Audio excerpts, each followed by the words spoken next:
Dans mon pays natal, le Cameroun, en cette année 2025, un organisme chargé de truquer les élections pendant plusieurs années va encore mener ses opérations. Il s'appelle Elekam. Depuis 1957, 58, 59 au Cameroun, on truque les élections. Ceux qui dirigent le Cameroun n'ont jamais gagné une élection transparente. Jamais de leur vie. Jamais. Ce sont des dirigeants illégitimes qui ont été imposés dès la fin des années 50 à la tête du pays par les néocolons français. Par les colons et les néocolons français. Et par la suite, ils ont truqué les élections. Ils ont massacré plus d'1 million de Camerounais. Ils ont installé une dictature tenue pendant 22 ans par Ahidjo. Et maintenant, 42 à 43 ans bientôt par Paul Biya. Bon. Ils n'ont jamais organisé d'élection. Ils organisent des parodies électorales. L'organisme électoral supposé du Cameroun s'appelle Elekam. J'ai dit et je répète que Elekam n'organisera jamais une élection, Paul Biya vivant, pour proclamer quelqu'un d'autre élu. Jamais. Tant que le dictateur est là, et que c'est lui qui compose la commission électorale, et que c'est lui qui dicte le résultat des élections, personne ne peut gagner une élection au Cameroun. Contre le dictateur et son parti. Mais, chaque jour qui passe, le dictateur lui-même donne à ceux qui doutent de ce que je dis, chaque jour qui passe, le dictateur Paul Biya donne à ceux qui doutent de ce que je dis de nouveaux moyens pour qu'ils enlèvent les grosses écailles qui couvrent leurs yeux. Ceux qui sont en train de mettre toutes leurs billes dans une soi-disant élection camerounaise organisée par Elekam. Quel est le nouvel élément? Quelle est la nouvelle écaille qui a été enlevée des yeux des aveugles volontaires qui persistent à espérer qu'on les déclare élus, alors même que ceux qui sont chargés de déclarer l'élection ne sont rien d'autre que les exécutants du dictateur, Paul Biya. Écoutez, Paul Biya a juste décidé de ne pas donner la liste électorale, de ne pas donner accès à la liste électorale. La soi-disant Elekam dit qu'elle prépare les élections, mais ce sont des élections sans liste électorale. C'est-à-dire que le Cameroun offre le spectacle lamentable, le spectacle ridicule d'une élection qui est supposée avoir lieu cette année, mais sans électorat. Il n'y a pas d'électorat au Cameroun. Pour une raison toute simple. Mais il n'y a qu'un seul électeur au Cameroun. C'est Paul Biya, actuellement. Mais c'est lui qui dicte les résultats des élections. Il est le seul électeur. Et il n'y a qu'un seul élu de cette élection à Singleton. C'est Paul Biya lui-même. C'est lui qui dicte son score à la présidentielle, puisqu'il a imposé la composition de la commission électorale, puisqu'il contrôle la justice, puisqu'il contrôle les forces de défense et de sécurité, puisqu'il contrôle les médias d'État, puisqu'il contrôle les relations diplomatiques du pays. Il proclame le score qu'il veut depuis qu'il est là. C'est ce qu'il fait. Mais cette fois-ci, il a fait fort. Il a fait disparaître même le semblant de liste électorale. Oh. Ouais! Non, c'est pas possible. Je dis, si toi, tu es opposant politique, et tu dis que tu vas aller à une élection, alors que le pouvoir a décidé que ce sera une élection sans liste électorale, honnêtement, est-ce que tu peux te tenir devant tes partisans et dire que tu vas à l'élection? Est-ce qu'il y a élection sans liste électorale? Est-ce que tu dois parler d'élection dans une affaire où il n'y a même pas de liste électorale? C'est-à-dire que tu n'as même pas la liste des noms de ceux qui votent. La mappemonde, la carte mère de l'élection n'existe pas. Et Paul Biya va s'amuser peut-être à publier n'importe quoi à 1, 2 ou 3 mois des élections, peut-être à 1 mois des élections. Il va publier n'importe quoi. Et là encore, certains Camerounais vont croire que c'est ça la liste électorale. Alors qu'en réalité, la liste électorale n'aura jamais rien à voir avec ce que Paul Biya va publier. C'est-à-dire que non seulement actuellement il ne publie pas, mais même s'il publie, c'est faux. Il va publier du faux. Il va publier du faux parce que ce qu'il va publier ne correspondra jamais réellement à ce qu'il va faire. Paul Biya peut composer tous les jours au Cameroun une nouvelle liste électorale. Il n'y a aucun contre-pouvoir pour surveiller les listes électorales. Il n'y a aucun contre-pouvoir. Quel est le contre-pouvoir qui peut dire à Paul Biya, tel nom ne doit pas être là? Il n'y en a pas. La justice est à ses ordres. La commission électorale a ses ordres. Et donc, il a même décidé de faire disparaître le semblant de liste électorale qui existe. Vous savez pourquoi il a fait ça? Pour que tout le monde sache qu'il n'y a pas élection. Ouais, dis donc. Et c'est ce que je m'époumonne et je m'époumonerai à expliquer tous les jours. Il n'y a pas élection au Cameroun. Pourquoi? Parce que l'élection a été confisquée par un homme, soutenu par un système mafieux, la France-Afrique. Cet homme s'appelle Paul Biya. Il n'y a pas élection au Cameroun parce qu'en fait, il n'y a qu'un seul électeur au Cameroun. Cet électeur s'appelle Paul Biya. Il n'y a pas élection au Cameroun parce que tant que les organes électoraux, les forces de défense et de sécurité, la diplomatie du pays, tant que l'État est entre les mains de Paul Biya reproduira systématiquement des résultats conformes à ses désirs, à ses désidérata. Dès lors qu'on fait ce diagnostic, on doit y être conforté par l'attitude de Paul Biya lui-même. Il refuse, depuis plus de 3 mois que l'opposition lui demande les listes électorales. Paul Biya dit, je ne donne pas. Maurice Kamto lui dit, Monsieur Biya, sortez les listes électorales. Paul Biya répond, je ne donne pas. Cabral Libi sort, Monsieur Biya, sortez les listes électorales. Paul Biya dit, Amin Almi. Qui d'autre sort? Le professeur Bayebek sort. Il dit, Paul Biya, sors-nous les listes électorales. Et Paul Biya dit, Bayebek, tu peux toujours courir. Qui d'autre sort?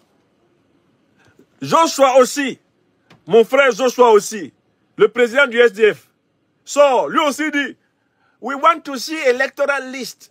President Biya, give us the electoral list. Paul Biya répond à Joshua aussi, no way. Oui. Les Camerounais des diasporas, exclus par millions des listes électorales, disent à Paul Biya, ouvrez les listes pour qu'on s'inscrive et puis donnez-nous une copie de toutes les listes pour qu'on surveille. Paul Biya dit, venez alors chercher ça. Vous allez voir. Vous pensez qu'on joue avec mon pouvoir? Je vous attends. Tant que Yaoundé respire, le Cameroun vit. Voilà la réponse méprisante du satrape à toutes les forces vives de l'intérieur et de l'extérieur du Cameroun. Et c'est une réponse qui a pour but de contribuer à faire comprendre que celui qui compte sur Elekam pour arriver au pouvoir, il se trompe. Donc désormais, je demande à mes compatriotes, les Camerounaises et les Camerounais, de demander à ceux qui leur disent qu'il y a élection, de leur apporter la liste électorale de l'élection. C'est où? Parce que pour que vous disiez qu'il y a élection, il faut qu'il y ait une liste électorale, non? Ouais, dis donc. Au minimum, il faut une liste électorale, non? Amenez alors ça. Qu'on voit ce que ça vaut. Je vous dis, même si Paul Biya sort une liste électorale aujourd'hui, tant pis pour celui qui y croit. Les listes électorales de Paul Biya ne valent que pour ceux qui croient en ses promesses. Elles sont comme ses promesses. Tant qu'il contrôle la commission électorale, tant qu'il contrôle la justice, tant qu'il contrôle les forces de défense et de sécurité, Paul Biya imposera un résultat en sa faveur à toutes les élections nationales. Par conséquent, il y a une seule solution contre Paul Biya. C'est de mobiliser largement notre peuple pour commencer à reprendre la souveraineté qui nous a volée. Je recommence une deuxième fois.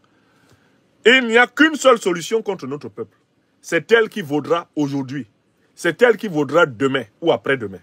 On monte, on descend. Ce pays-là doit passer par une révolution citoyenne populaire. Elle sera rejointe, la révolution citoyenne populaire, par les forces vives de l'armée. Et ces forces vives de l'armée seront amenées par la vigilance du peuple camerounais éveillé à aller vers une nouvelle république. Celle que pour ma part, j'appelle de tous mes voeux la nouvelle république fédérale du 21e siècle camerounais.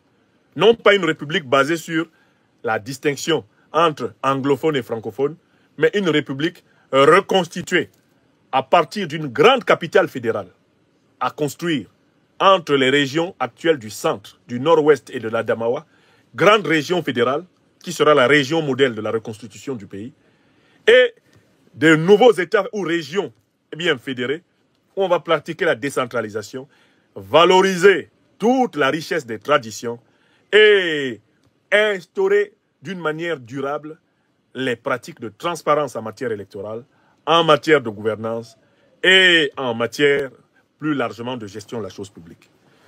Il n'y a pas pour le peuple camerounais d'autre chemin que de reprendre d'abord sa souveraineté afin d'organiser de véritables consultations électorales.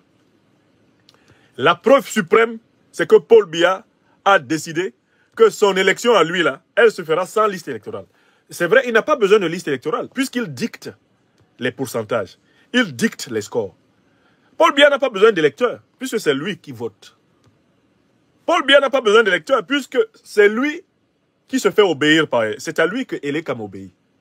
Donc, tous les jours qui vont se passer, Paul Biya donnera un signe supplémentaire pour abonder la thèse que je viens de développer, à savoir qu'il n'est pas prêt, que son régime n'est pas prêt à perdre le pouvoir par son propre fétiche, Elekam. Alors, qu'est-ce qui attend le Cameroun? Le pourrissement en cours du régime va se poursuivre. Premier cas. Deuxième cas, le Cameroun peut être surpris à tout moment par un coup d'État néocolonialiste. Un individu de style Oligui Nguema peut surgir, mettre Paul Biya hors d'état de nuire, le neutraliser, à la limite comme Oligui Nguema a neutralisé Ali Bongo, en le foutant en résidence surveillée, terminé. Cet individu, soutenu par des forces anti-camerounaises, va tenter de tromper l'opinion camerounaise, comme Oligui le fait au Gabon, et d'instaurer une transition qui n'est rien d'autre qu'une recomposition des intérêts de la néocolonie. Voilà ce qui pend au nez. D'accord? Pend évidemment, bien sûr, au nez, sur la base de la grande mobilisation populaire qui à tout moment peut commencer, eh bien, la possibilité que des forces révolutionnaires, dans les forces vives du pays, s'associent à la grande mobilisation populaire et engagent la résurrection du nationalisme, du panafricanisme révolutionnaire camerounais. Voilà les trois schémas qui sont devant nous. Le pourrissement qui se poursuit, avec les Ngongo qui commencent à être pourchassés dans tout le territoire national par les militants du RDPC. Les militants même du parti au pouvoir pourchassent désormais les caciques. On l'a vu dans le Nord. Deuxième cas, un coup d'État néocolonialiste. Et je vous rappelle que les néocolonialistes sont très avancés dans ce plan pour trouver un officier qui va mettre Paul Biya en résidence surveillée, imposer une transition de style gabonais. Ce plan est très avancé. À tout moment, il peut être mis en œuvre. Ou alors, le chemin de la révolution populaire, citoyenne, de la mobilisation citoyenne, qui va en réalité entraîner les forces vives dans le processus de la transition vers la refondation de la nation camerounaise. Trois schémas qui sont devant nous. Mais celui qui pense que Elekam peut être, eh bien, un schéma de changement. Bon, on lui demande déjà de nous donner la liste électorale d'Elekam. On est déjà en mars. Elekam va organiser sa parodie en octobre. Où est la liste? Vous dites que vous allez voter. Où est votre liste? Votre liste est où? Paul Biya dit qu'il ne donne pas. Voilà. Donc, en fait, Paul Biya multiplie les preuves que Elekam ne sera jamais un outil de changement. Il les multiplie. Et la rétention de la liste électorale, la manipulation de la liste électorale, le bourrage de la liste électorale, tout cela, ce sont des signes qu'il donne pour dire « Je n'accepterai jamais que mon propre outil me déclare perdu, perdant. Jamais de la vie. Et ça ne va arriver. Celui qui croit en Elekam, je le mets dans la sauce. » Bon, ok. Ça, c'est le rappel de la semaine. J'ai dit que je rappellerai ça aux Camerounais chaque semaine. Ceux qui ne veulent pas laisser tomber les écailles de leurs yeux, ceux qui ont enfoncé des boules qui sont allés jusqu'au centre de leur cerveau, ça va sauf que quitter. Ça va sauf que sortir, ça va tomber. Vous allez voir. Avant qu'on arrive en octobre, là, Paul Biya va vous donner toutes les bonnes raisons de m'écouter.